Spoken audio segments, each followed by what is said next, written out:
Good morning, good afternoon, good evening. Welcome back for another video. In today's video, we're going to take a look at holochain, injective, and QTUM and ask the question, would I buy or should you buy those cryptocurrencies? Not financial advice in the bear market. This is installment 107 to 109. If you like this content, smash up that like button, subscribe to the channel, and leave a comment in the comment section. Otherwise, let's go ahead and dive right in. We'll start off with holochain, with hot. Would I buy holochain in the bear market?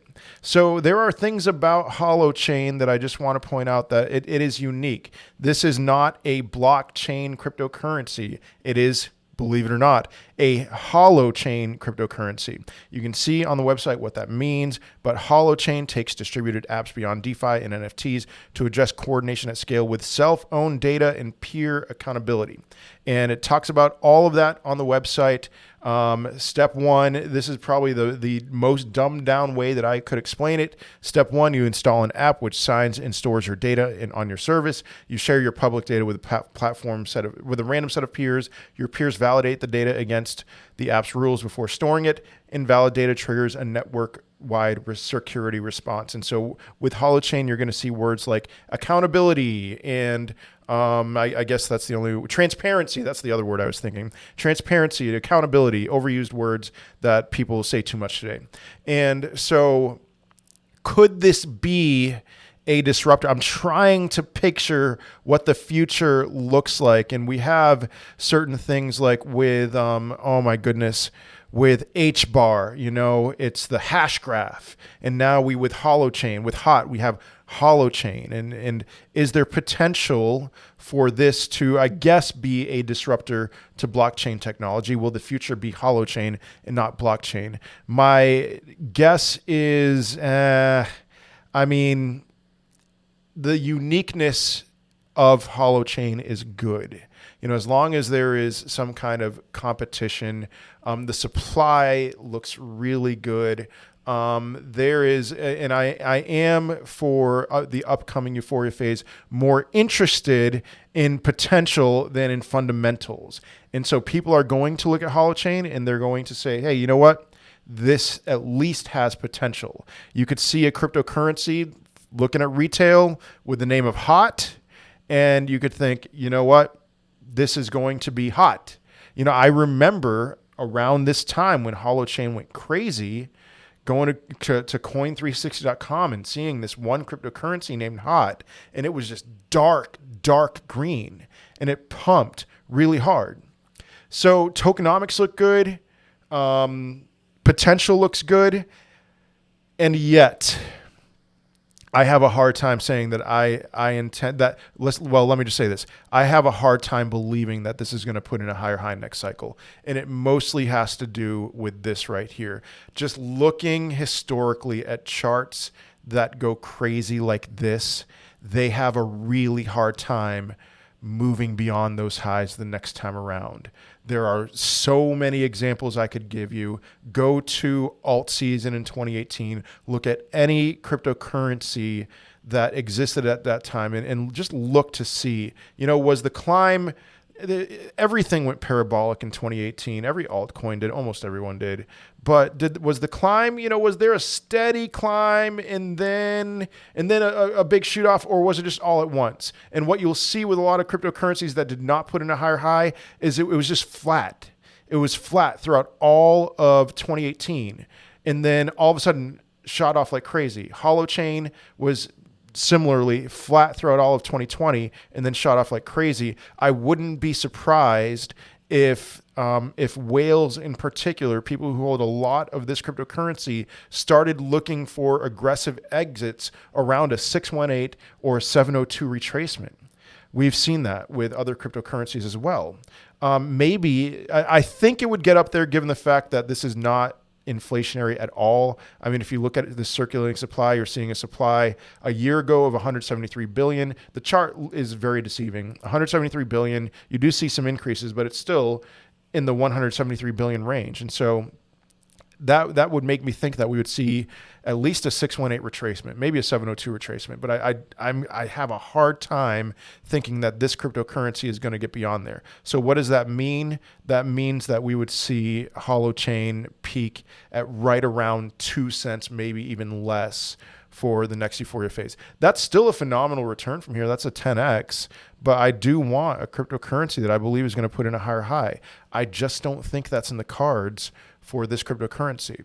Other things that I would want to look at just to verify that is, in particular, the whale holdings, and seeing, top 1%, how much the top 1% of the supply do they hold. If it's something like 99%, which I would be very surprised if it wasn't, then I'm out. No, thank you. So moving on, we have Injective. What is Injective? It is yet another layer 1 blockchain. This one in particular is built for finance. They boast a lot of the similar things. I hate to say this. I just feel like I'm in this never-ending web of like, all right, here's the on-chain transactions, here's the block time, here's the transaction speed. That all sounds great. There's just so much competition for layer 1 blockchains that I'm like, all right, is this the future? Is this the one? Or, one of two that's going to be the king of layer 1s? Because I do think that that's what's going to happen over time. And I've already reviewed at least 20 different layer 1 cryptocurrencies. And so maybe not. That's what I'll say about Injective. And because I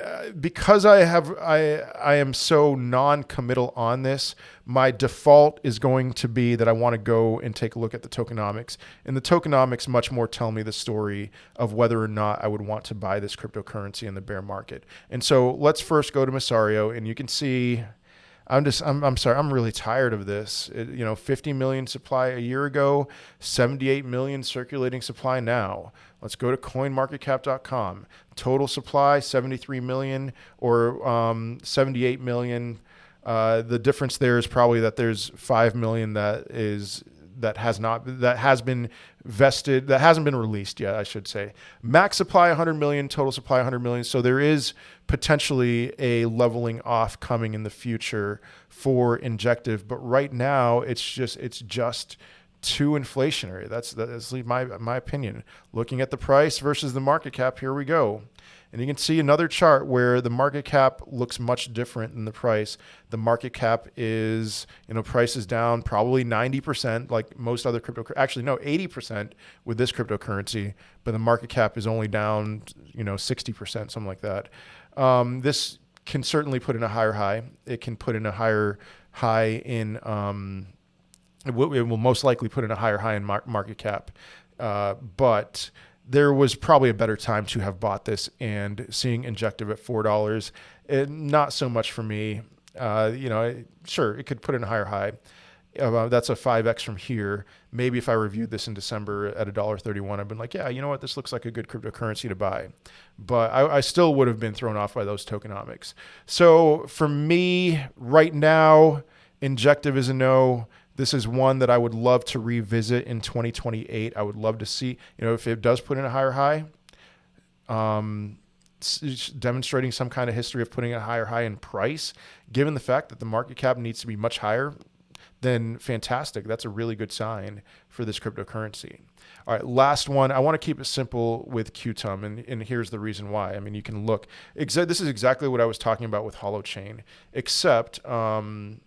well, no, this is exactly what I was talking about. I mean, just look at how just straight up that line was in 2018. And then it didn't come anywhere close to putting in a higher high last time around. I mean, what is that? That looks like it didn't even get to a quarter of about a sixth. It got up to about 1/6 of its previous all-time high.